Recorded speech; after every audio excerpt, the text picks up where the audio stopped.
ദുരിതം അനുഭവിക്കുന്ന മനുഷ്യരെ തേടിയെത്തി അവരോടൊപ്പം നിന്ന് അവരുടെ കണ്ണീരൊപ്പുവാൻ. അതാണ് എം ലിജോ ഈ തെരഞ്ഞെടുപ്പിൽ ഞാൻ ആഗ്രഹിക്കുന്ന ഒരേ ഒരു കാര്യം. അങ്ങനെ ലിജോ കരഞ്ഞ് കായംകുളം കടക്കുമെന്ന നില വന്നപ്പോൾ അതുക്കും മീതെ ഒരു കണ്ണീർ പുഴയായി മാറിയിരിക്കുന്നു CPM സ്ഥാനാർത്ഥി യു പ്രതിഭ. ഇത്രയും മോശമായിട്ടൊക്കെ ഒരാൾ എങ്ങനെയാ സംസാരിക്കുന്ന ശരീരം കാണിച്ചുകൊണ്ട് ഒക്കെ എങ്ങനെയാണ് അദ്ദേഹത്തിന് അത് പറയുക?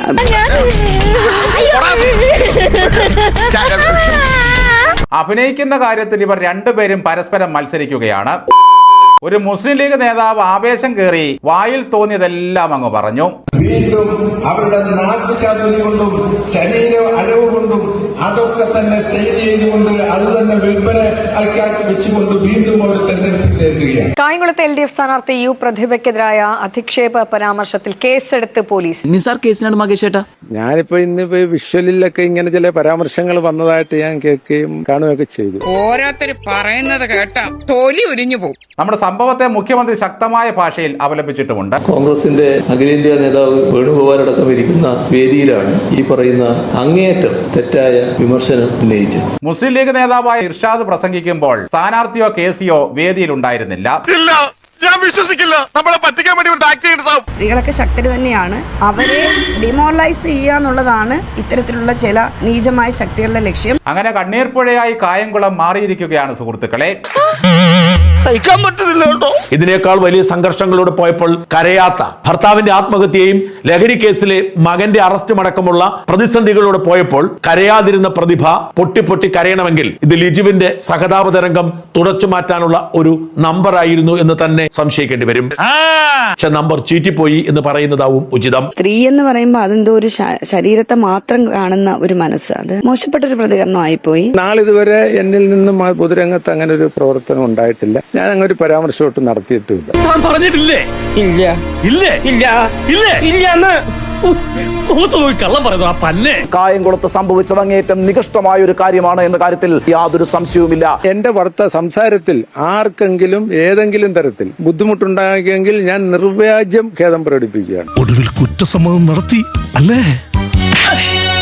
ആണിനോടാണെങ്കിലും പെണ്ണിനോടാണെങ്കിലും എല്ലാവർക്കും ഒരു അഭിമാന ബോധമുണ്ട്. അതിനെ വ്രണപ്പെടുത്തുന്ന രീതിയിൽ ആരും സംസാരിക്കാതിരിക്കുക.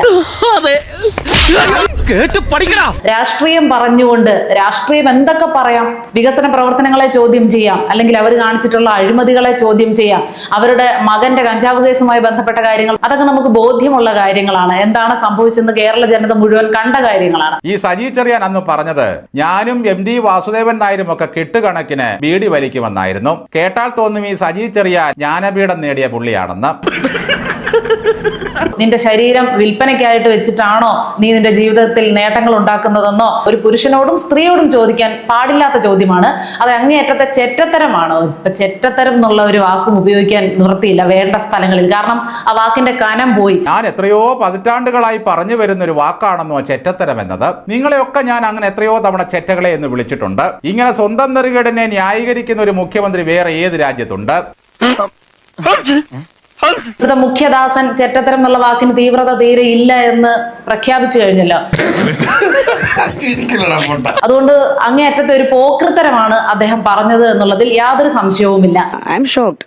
ഞാൻ ഞെട്ടിപ്പോയി അത്തരത്തിലൊരു പ്രസ്താവന കേട്ടപ്പോൾ. മാധ്യമങ്ങളുടെ മുമ്പിൽ ഇരുന്ന് വിതുമ്പുന്നതും പിന്നെ LDFന്റെ സ്ത്രീപക്ഷത്തുള്ള കുറെ ആളുകളൊക്കെ ഇറങ്ങി തിരിച്ച് ഉടൻ തന്നെ വീണ ജോർജ് ചേർത്ത് പിടിച്ച് അവൾക്കൊപ്പം എന്ന് പോസ്റ്റ് ഇട്ടു.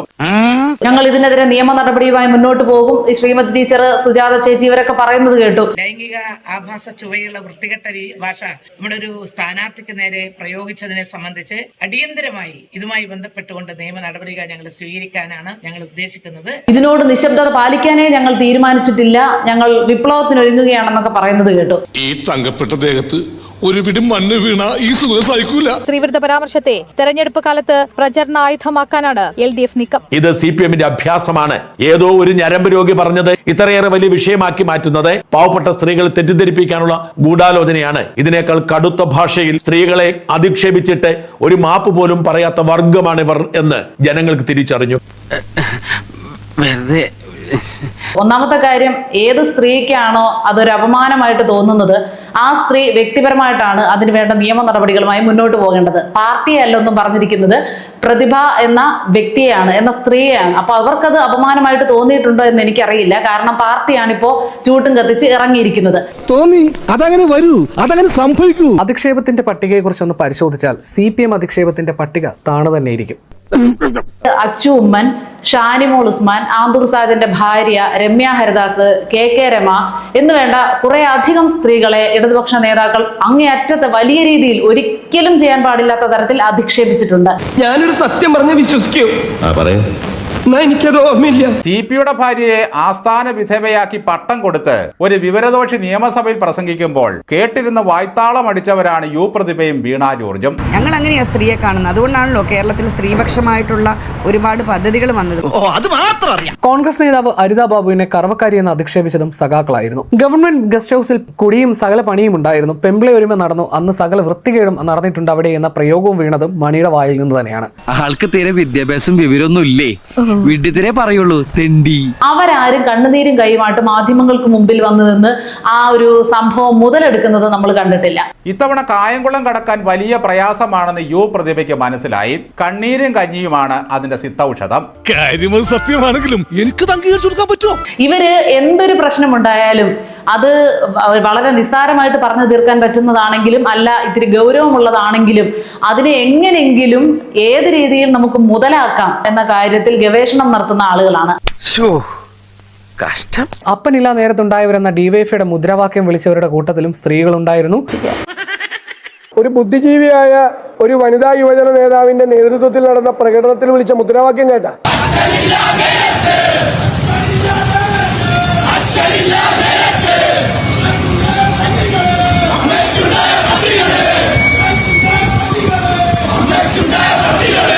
ഇതാണ് കേരളത്തിലെ SFIയും DYFIയും. ഇതാണോ?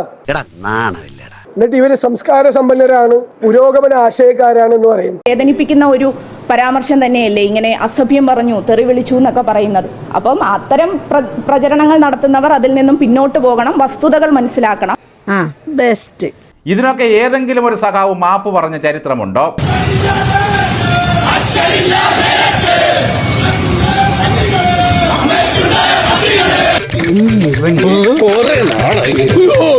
അവര് വിളിച്ച മുദ്രാവാക്യം കേരളം മറക്കില്ല, ഇവരുടെ യഥാർത്ഥ സംസ്കാരമാണ് പുറത്തു വന്നത്. എന്നെ കഷ്ടല്ലേ, കോമൺ സെൻസ് ഇല്ലാത്തതിന്റെ കുഴപ്പേ. വീണ്ടും അവരുടെ നാട്ടുചാതുരി കൊണ്ടും ശരീര അഴവ് കൊണ്ടും അതൊക്കെ തന്നെ സെയിൽ ചെയ്തുകൊണ്ട് അത് തന്നെ വിൽപ്പന വെച്ചുകൊണ്ട് വീണ്ടും അവർ തെരഞ്ഞെടുപ്പിലെത്തുകയാണ്. ആ പ്രസംഗത്തിന്റെ എന്താണ് ഗ്രാവിറ്റി എന്ന് ബോധ്യപ്പെട്ടാൽ അങ്ങനെ ഒരു തരത്തിലേക്ക് ചർച്ച പോകില്ല. ഒരു വിവരദോഷിയാണ് അയാൾ. സംസാരിക്കാൻ അറിയാത്തവനാണ്, സംസ്കാരമില്ലാത്തവനാണ്, സ്ത്രീകളെ ബഹുമാനിക്കാൻ അറിയാത്തവനാണ്. അതുകൊണ്ടാണ് അയാൾ ആ ഒരു വേദിയിൽ നിന്ന് അങ്ങനെ പറയാൻ ധൈര്യം പോലും കാണിച്ചതും അതിനുശേഷം ന്യായീകരിക്കാൻ ശ്രമിച്ചതും. അങ്ങേർക്ക് വിവരമില്ല എന്ന് മനസ്സിലായി. ഒരിക്കലും ഇല്ല, അങ്ങനെയുള്ള ഒരു പരാമർശമൊന്നും അങ്ങനൊന്നും ശരിയല്ല പറയുന്നത്. ആ ഒരു അത് വാക്കുകളെ അടർത്തിയെടുത്തിട്ട് ഏത് രീതിയിലും അതിനെ വ്യാഖ്യാനിക്കാം. എന്താണ് അതിനകത്ത് അദ്ദേഹം ഉദ്ദേശിച്ച വേറൊരു അർത്ഥം എന്താണ്? വേറെ അർത്ഥമൊന്നും അതിനകത്തില്ല. വാക്ചാതുരി കൊണ്ടും ശരീരത്തിന്റെ അഴക് കൊണ്ടും അത് വിൽപ്പനയ്ക്ക് വെച്ചുമാണ് ഇവരൊക്കെ ഫീൽഡിൽ പിടിച്ചു നിൽക്കുന്നത് എന്ന രീതിയിൽ തന്നെയാണ് അദ്ദേഹം സംസാരിച്ചത്. ശരിക്കും ഞാൻ ആദ്യം ഞെട്ടിപ്പോയി. ഇത്ര മോശമായിട്ടൊക്കെ ഒരാൾ സംസാരിക്കുമോ? ഞാൻ ഞെട്ടിപ്പോയി. പിന്നീട് നല്ല സങ്കടം വന്നു. സ്റ്റിൽ നൗ അത്രയും വിഷമം ഉണ്ട് എനിക്ക്. ചേച്ചി കരയരുത്, ചേച്ചി KPPയുടെ ധീരയായ പ്രവർത്തകയാണ്. പക്ഷേ പ്രതിഭാഹരി ചിന്തിക്കേണ്ട മറ്റൊരു വിഷയം, ഇതേ ഡയലോഗ് തന്നെ ഈ പ്രതിഭ ഒരു മാധ്യമ പ്രവർത്തകനോട് വ്യക്തിപരമായിട്ട് പറഞ്ഞിട്ടുണ്ട്. അത് മറന്നിട്ടുണ്ടോ എന്നറിയില്ല. മാധ്യമ പ്രവർത്തകരോട് എനിക്കൊന്നേ പറയാനുള്ളൂ, ഇതിനീ ഭേദം ശരീരം വിറ്റ് ജീവിക്കുന്നതാണ്. ആണായാലും പെണ്ണായാലും ഏത് മേഖല, ഇപ്പൊ ചിലപ്പം ഏത് ജോലിക്ക് പോകുന്നതിന് മഹത്വമുണ്ട് അല്ലേ? ഏത് ജോലി ഒരു സ്ത്രീ ചെയ്താലും അതിനൊക്കെ മഹത്വമുണ്ട്. ആശാസമരക്കാരെല്ലാം പാട്ടകിലക്കുകളും തെണ്ടികളുമായിരുന്നു. തൊഴിൽ ചെയ്ത് ജീവിക്കുന്ന സകല സ്ത്രീകളും മറ്റേ പണിക്കാരായി ആ നെറുകേട് മണിയൻ ആക്ഷേപിച്ചു. അതും തിരുത്താൻ ഒരു സഖാത്തിയും തയ്യാറായില്ല. തെരുവില് ശരീരം വിറ്റ് നടക്കുന്ന പാവപ്പെട്ട സ്ത്രീകളുണ്ട്, മറ്റു മാർഗമൊന്നും ഇല്ലാത്തതുകൊണ്ട് അവരുടെയൊക്കെ കാലിൽ തൊട്ട് നിങ്ങൾ കാല് കഴുകി വെള്ളം കുടിക്കുക ഇത്തരം പണിക്ക് പോകുന്നതിന്. ഇത് പറഞ്ഞത് പുരോഗമന നിലപാട് സ്വീകരിക്കുന്നുവെന്ന് അവകാശപ്പെടുന്ന CPM-ന്റെ ഭാഗമായി മാധ്യമങ്ങൾക്ക് മുന്നിൽ പൊട്ടിക്കരഞ്ഞ യു പ്രതിഭ തന്നെയാണ്. വെളുക്കാൻ തേച്ചത് പാട്ടായി, പാട്ടായല്ല പാണ്ടായി. അപ്പോൾ അവർക്കാർക്കും നൊമ്പരങ്ങളും ദുഃഖങ്ങളും പ്രയാസവും ഒന്നും ഉണ്ടായില്ലേ? അപ്പോൾ മറ്റുള്ളവരോട് പറയുമ്പോൾ അത് ആ ഒരു വൈകാരികതയുടെ പുറത്തങ്ങ് പറയുന്നതാവുകയും മറ്റുള്ളവർ തന്നോടത് പറയുമ്പോൾ തനിക്കത് ഫീൽ ചെയ്യുകയും ചെയ്യുന്നത് കാലം തുറന്നു വെക്കുന്ന ഒരു പാഠപുസ്തകമായിട്ട് കരുതിയാൽ മതി.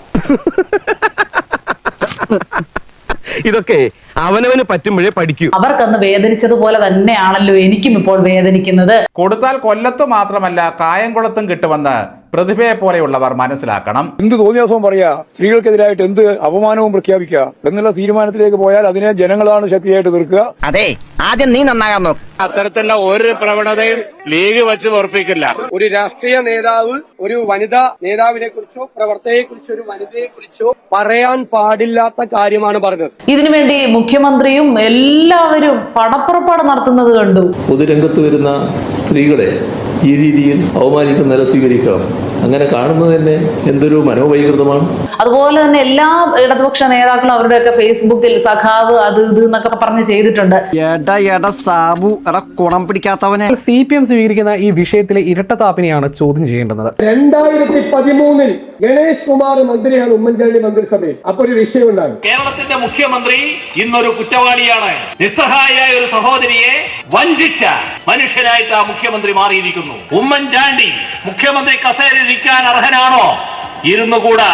ഇത്തരത്തിലുള്ള നാറികളെ പേറുന്ന നിലപാട് സ്വീകരിച്ച മുഖ്യമന്ത്രി കസേരയിരിക്കാൻ അർഹനല്ല. പൊന്നോ കൊടുക്കത്താ. പിന്നെ അപ്പൊ അന്ന് പാർട്ടി സെക്രട്ടറിയായ പിണറായി വിജയൻ പറഞ്ഞു ഗണേഷ് കുമാറിനെ മന്ത്രിസഭയിൽ നിന്ന് ചവിട്ടി പുറത്താക്കി. ഗണേഷ് കുമാർ നമ്മുടെ സമൂഹത്തിൽ വളരെ അപകടകരമായൊരു അത് അദ്ദേഹം തന്നെ വരുത്തി വെച്ച കാര്യമാണല്ലോ. അദ്ദേഹം ഒരു പൊതുപ്രവർത്തകനാകാനേ പറ്റില്ല. അപ്പോൾ പൊതുപ്രവർത്തകനാകാനുള്ള ഒരു യോഗ്യതയും ഇന്ന് അദ്ദേഹത്തിനില്ല. അതാണ് യഥാർത്ഥ വസ്തുത എന്നൊക്കെ പറഞ്ഞു നീയല്ലേ. എന്നിട്ട് ഇപ്പൊ എന്തായിടാ? ഇപ്പോ അന്ന് നടന്ന സംഭവത്തെക്കാൾ ഗുരുതരമായ പ്രശ്നം ഇപ്പോ ഉണ്ടായി. അപ്പൊ പിണറായി വിജയൻ മുഖ്യമന്ത്രിയാണ്. എന്താ പറയുന്നത്? അത് കുടുംബ പ്രശ്നമാണ്. രാഹുൽ മാങ്കൂട്ടത്തിൽ വിഷയം ചൂണ്ടിക്കാട്ടി പിണറായി വിമർശിച്ചു. നാട് മുഴുവൻ വിഭജിക്കാൻ നടന്നിട്ട് എന്നിട്ട് അവനെ ന്യായീകരിക്കാൻ വേണ്ടി അതല്ലേ പ്രതിപക്ഷ നേതാവും സംഘവും ചെയ്തത്. ഗണേഷ് കുമാറിന്റെ കുടുംബമാണ്. കുടുംബത്തിൽ ചില പ്രശ്നങ്ങൾ ഉണ്ടാവും. ആ പ്രശ്നത്തിന്റെ ഭാഗമായി കാര്യങ്ങൾ എടുത്തിയാടി ചെയ്യേണ്ടതല്ല. ഒരു മാറ്റമില്ലല്ലോ. അപ്പൊ അന്ന് കുടുംബ പ്രശ്നമായിരുന്നില്ലേ? ഇതാണ് ഇരട്ടത്താപ്പ്. അവരുടേതായ രീതിയിൽ ആ പ്രശ്നം പരിഹരിച്ചിരിക്കുന്നു. പിന്നെ ഇതിനാ ഞങ്ങൾ ഇടപെടേണ്ട കാര്യം വന്നിട്ടില്ല. അതാണ് കാര്യം. ഇത് കൊടും മാറണം തന്നെ. ഇരട്ട ചങ്കൻ എന്ന് വിളിക്കുന്നതിനേക്കാൾ നല്ലത് ഇരട്ട താപ്പൻ എന്ന് വിളിക്കുന്നത്. ഞാനൊന്നും പറയത്തില്ല, അതിനകത്തൊന്നും അഭിപ്രായം പറയത്തില്ല. കാരണം വിവാദങ്ങളെ കുറിച്ച് സംസാരിക്കാൻ താല്പര്യമില്ല. വിവാദങ്ങളില്ല, ഒരു ചക്കക്കുരും ഇല്ല. വേറെ കഴിഞ്ഞ 2013 ഇല്ല, ഇന്നുമില്ല. ഞാൻ ജനങ്ങളോടൊപ്പം സത്യത്തിന് വേണ്ടി പോരാടിയപ്പോൾ എനിക്ക് പല പരിക്കും പറ്റി. കൊള്ളാം, നല്ല ഐഡിയ. ഇപ്പോൾ യു പ്രതിഭയ്ക്കെതിരെ ലീഗ് നേതാവ് നടത്തിയ പരാമർശത്തിൽ ഒരു എതിർ സ്ഥാനാർത്ഥി എന്ന നിലയിൽ ഞാൻ ആ വിഷയത്തിൽ മുന്നണിക്ക് വേണ്ടി ആ സഹോദരിയോടും സമൂഹത്തോടും ഞാൻ മാപ്പ് പറയുന്നുണ്ട്. പക്ഷേ അതിനപ്പുറത്ത് അതിലൊന്നും തൃപ്തരാവാതെ നിയമ നടപടികളും അതോടൊപ്പം തന്നെ പ്രതിഷേധ പ്രകടനങ്ങളുമായിട്ടൊക്കെ മുന്നോട്ട് പോകാനുള്ള ഒരു നടപടിയാണ്. ഇതൊന്നും അല്ല വേണ്ടത്. ഇങ്ങനെയൊക്കെയുള്ള പരാമർശങ്ങൾ ഉണ്ടാകുമ്പോൾ അതിനെ എങ്ങനെയാണോ നിയമപരമായിട്ട് കൈകാര്യം ചെയ്യേണ്ടത് അവർ തന്നെ ഒരു നിയമജ്ഞയാണ്. അങ്ങനെ അപമാനിതയായ വ്യക്തി നേരിടുക എന്നുള്ളതാണ്. അല്ലാതെ അതൊരു പാർട്ടി മുതലാക്കലായിട്ട് അത് ചെയ്യുന്നതിനോട് ഒരു കാലത്തും നമുക്ക് യോജിക്കാൻ പറ്റില്ല. അത് ഏത് പാർട്ടിയാണെങ്കിലും. അങ്ങനെ പറ. CPM നേതാക്കൾക്കെതിരെ നടപടിയെടുത്തില്ല.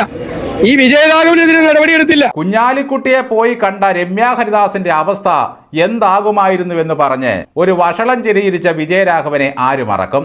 അധിക്ഷേപകരമായ അശ്ലീലകരമായ പരാമർശങ്ങൾ നടത്തി ഇവര് വേട്ടയാടിയപ്പോ ഇവരൊക്കെ എവിടെയായിരുന്നു?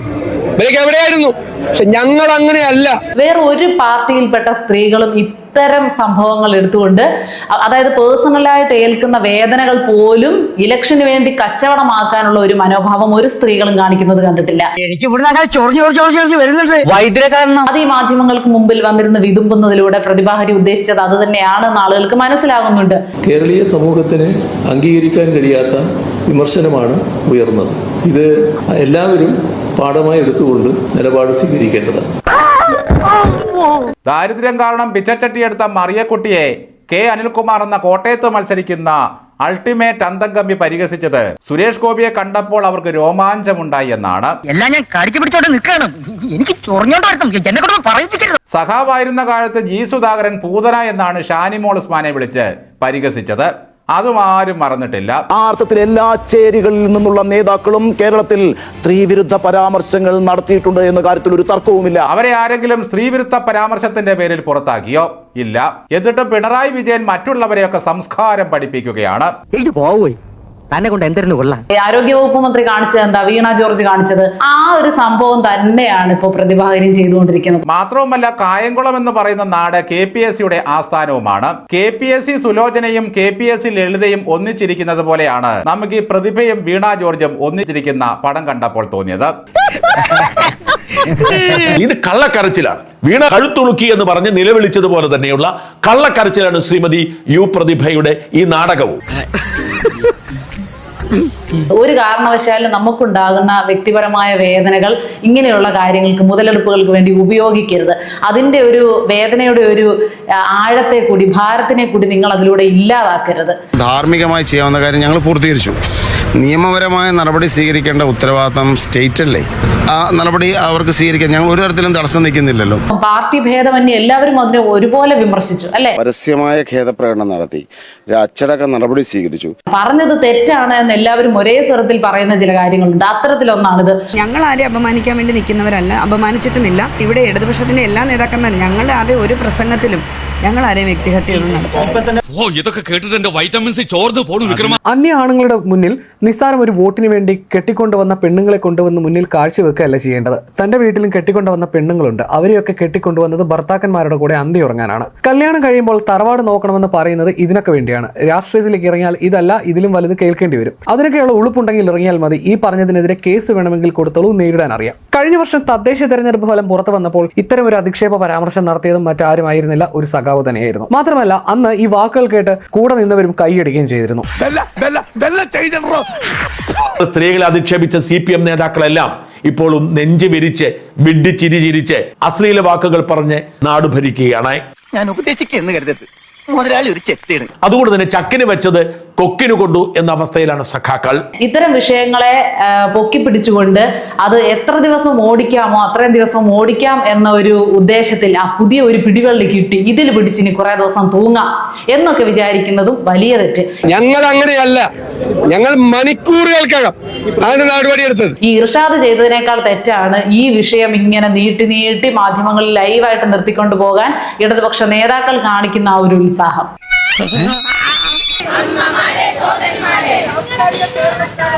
ഇങ്ങനെ കേട്ടാൽ അറയ്ക്കുന്ന ഭാഷ ഒരു സ്ത്രീക്ക് നേരെ, ഒരു സ്ഥാനാർത്ഥിക്ക് നേരെ ഉപയോഗിക്കുകയുണ്ടായി. ശരിക്കും വളരെ ശക്തമായിട്ടുള്ള ഭാഷയിൽ തന്നെയാണ് ഞങ്ങൾ ഇതിനെ പ്രതിഷേധിക്കുന്നത്. മാധ്യമപ്രവർത്തകരെ തന്തയ്ക്ക് വിളിച്ചാലും വ്യഭിചാരികളെന്ന് വിളിച്ചാലും ആരും ചോദിക്കാനില്ലാത്തത് നിങ്ങളുടെയൊക്കെ മഹാഭാഗ്യം. പക്ഷെ തിരിച്ചു കിട്ടുമ്പോൾ വെറുതെ മോങ്ങിയിട്ട് വല്ല കാര്യവുമുണ്ടോ? മാത്രമല്ല LDFന്റെ പല പ്രചാരണ വേദികളിലും പുരുഷ നേതാക്കൾ സ്ത്രീവിരുദ്ധ തമാശകൾ പറയുമ്പോൾ അത് കോമഡി മാത്രമാണ്. അത് കേൾക്കുന്നവർ കൈയടിച്ച് പ്രോത്സാഹിപ്പിക്കുകയും ചെയ്തു. അതിലെ സ്ത്രീവിരുദ്ധത ആരും ചർച്ച ചെയ്യാറുമില്ല. എല്ലാത്തിനും ഉപരി നമ്മുടെ സാംസ്കാരിക നായകർ പോലും അതിനെതിരെ വാതുറക്കാറില്ല. ഇതിനേക്കാൾ വൃത്തികേടുകൾ പറഞ്ഞ CPM നേതാക്കൾ, ഇതിനേക്കാൾ വലിയ വൃത്തികേട് പറഞ്ഞ പ്രതിഭ, എന്നിട്ട് ഇവർ മോങ്ങിയാൽ ആ മോങ്ങൽ കള്ളമോങ്ങലാണ്, കള്ളക്കണ്ണീരാണെന്ന് തിരിച്ചറിയാനുള്ള വിവേകം ഈ നാട്ടിലെ ജനങ്ങൾക്കുണ്ട്. ഇനി നമ്മൾ എന്ത് ചെയ്യുമല്ലയ്യ?